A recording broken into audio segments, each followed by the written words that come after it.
नमस्कार दोस्तों, आज जो भारत का मार्केट निकल के सामने आया है कि हर तरफ सिर्फ एक ही रंग है, लाल रंग है। जी हाँ, blood bath into the Indian shape market वाली जो चीज़ है वो निकल के सामने आई है और 28 साल का रिकॉर्ड टूट के आई है। 28 साल का असल में रिकॉर्ड क्या है कि 1996 के अंदर निफ्टी ने हाईएस्ट अपनी ग्लो बनाई थी कि वो चार महीने लगातार जो है वो नेगेटिव में था, लेकिन इस बार अब ये 5-6 महीने नेगेटिव में है इस बार का। तो ये एक रिकॉर्ड मेंटेन हो गया है कि 28 साल का रिकॉर्ड हमने तोड़ दिया, ऊपर जाने में नहीं नीचे जाने के अंदर हमने ये रिकॉर्ड तोड़ दिया है। और कैसे, मतलब कायदा तो यही कहता है कि शेयर मार्केट का कायदा है, कभी ऊपर है तो कभी नीचे है, लेकिन इतना बड़ा असली कारण क्या है, असल में ये सब चीजें हो ही क्यों रही है।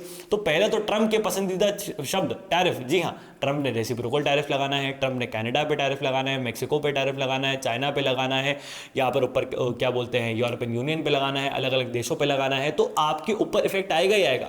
आप एक ऐसी दुनिया में नहीं रह रहे जो आप उस दुनिया से आइसोलेटेड हैं। आप एक ऐसी दुनिया में रह रहे हैं जहां पर अगर पूरी दुनिया में कहीं पर कुछ होता है तो आप पर कहीं ना कहीं डायरेक्टली या इनडायरेक्टली उसका इंपैक्ट पहुंचेगा ही पहुंचेगा, भले ही वो देश आपसे बॉर्डर लगाता हो नहीं लगाता हो। इसलिए कहते हैं कि जब भी यूनाइटेड स्टेट्स के अंदर इलेक्शन होते हैं तो वो सिर्फ उस देश के चुनाव नहीं होते, वो पूरी दुनिया के चुनाव हो रहे होते हैं, क्योंकि वो तय करता है कि आपकी इकोनॉमी आने वाले 4 साल तक कैसे चलेगी। और जिस तरीके से ट्रंप टैरिफ लगाना शुरू कर चुके हैं, पहले उन्होंने टैरिफ बोला, फिर एडिशनल टैरिफ हाल ही में इंपोज कर दिया कनाडा, मेक्सिको और क्या बोलते हैं चाइना के ऊपर। लेकिन चाइना का मार्केट तो ऊपर है क्योंकि एक सेंटिमेंट सा बन गया है कि sell in India buy in China, sell in India buy in China, sell in India buy in China. तो ये सेंटिमेंट से जनरेट हो चुका है। और जो विदेशी निवेशक है, दूसरा पॉइंट भी यही आता है कि पहला तो ट्रंप के टैरिफ, दूसरा पॉइंट ये है कि जो विदेशी निवेशक है वो इंडियन स्टॉक मार्केट से एग्जिट ले रहे हैं, वो चाइना के अंदर खरीदारी कर रहे हैं क्योंकि वहां पर उनको रिटर्न बेटर मिल रहा है ना कि इंडिया का। क्योंकि इंडिया की जो कंपनीज है वो जो है उनका जो थर्ड क्वार्टर का रिजल्ट था वो भी इतना अच्छा नहीं आया और ये जो चीज़ें ये निकल के सामने आ गई।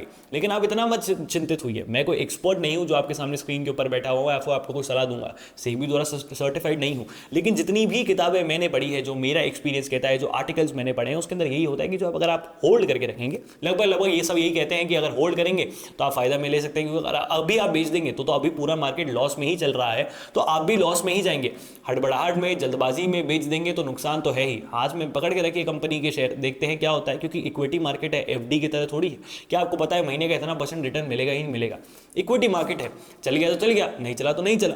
ये एक रिस्क होता है, रिस्क फैक्टर है। कहते हैं ना कि भाई mutual funds are subject to market risk, read all the related documents carefully, वो पूरा एक लिखा हुआ आता है, फट फट फट फट बोल देता है। तो इसी तरीके से चीजें, आपको घबराना नहीं है। देखिए, मेरा ये वीडियो बनाने के पीछे का मकसद ये नहीं था कि सिर्फ आपको बता दूं कि कारण क्या है, आपको ये समझा भी दूं कि इतना डरने की जरूरत नहीं है कि सिर्फ भारत का मार्केट ही क्रैश नहीं कर रहा है।